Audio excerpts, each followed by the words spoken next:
রোহিঙ্গা ঢলের ৮ বছর পূর্তি উপলক্ষে কক্সবাজারে ৩ দিনের অংশীজন সংলাপের আজ তৃতীয় ও শেষ দিন।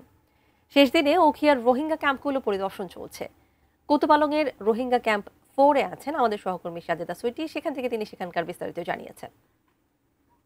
আমরা এখন উখিয়ার কুতুপালংয়ে যে ক্যাম্প 4 আছে আমরা সেখানে আছি।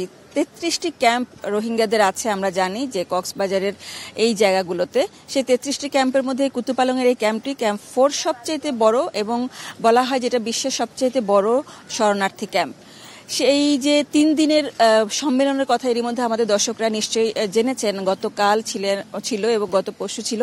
পরশু থেকে কক্সবাজারের ইনানীতে যে 3 দিনের সম্মেলন তারই শেষ দিনে আজ এই ক্যাম্প পরিদর্শনের ব্যবস্থা করা হয়েছে সরকারের পক্ষ থেকে। অন্তর্বর্তী সরকার যে ব্যাপারটি করার চেষ্টা করছে যে রোহিঙ্গা বিষয়ে আন্তর্জাতিকভাবে যে সম্প্রদায় আছে, বিশ্ব সম্প্রদায়, তাদেরকে আরেকটু সজাগ করা এবং তাদেরকে সম্পৃক্ত করার জন্য চেষ্টা হিসেবে এই 3 দিনের যে অংশীজন সংলাপের আয়োজন করা হয়েছে।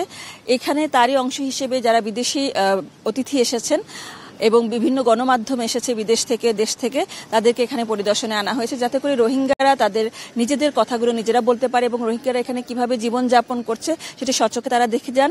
এবং গত 3 দিন ধরে রোহিঙ্গা বিষয়ে তারা যা কিছু এখানে সরেজমিনে বা সরাসরি তাদের সাথে কথা বলে তারা জানতে পাবেন, দেখতে পারবেন। আগামীতে জাতিসংঘের যে সম্মেলনটি হবে জাতিসংঘের 30শে সেপ্টেম্বর, সেখানে গিয়ে তারা তাদের সেই বিষয়ে এই ব্যাপারগুলোর উপরে আলোকপাত করে তারা তাদের সুপারিশ দেবেন।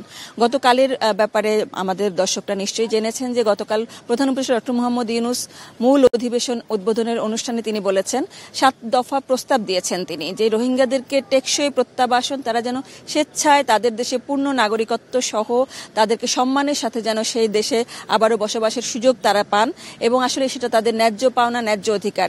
সব মিলিয়ে বাংলাদেশের উপরে যে চাপটা, এর দায় কিন্তু একা বাংলাদেশের থাকার কথা নয়, নেয়ারও কথা নয়। অনেক দায়িত্ব তারা পালন করেছে, কিন্তু বৈশ্বিক যে দায়িত্ব পালনের কথা বৈশ্বিক সম্প্রদায়ের, সেটা তারা করেনি এবং এই দায়িত্বের ব্যাপারটা মনে করিয়ে দেওয়া হচ্ছে এবং সেই দায়িত্ব পালনের যে আহ্বানটা বাংলাদেশ থেকে বারবার করা হচ্ছে সেটাই এই চেষ্টার অংশ হিসেবে আজকে এখানে নিয়ে আসা।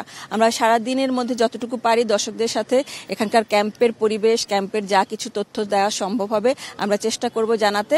আশা করি এখানে যারা বিদেশিরা এসেছেন তারাও বৈশ্বিক পরিমণ্ডলে এই তথ্যগুলো তুলে ধরার চেষ্টা করবেন।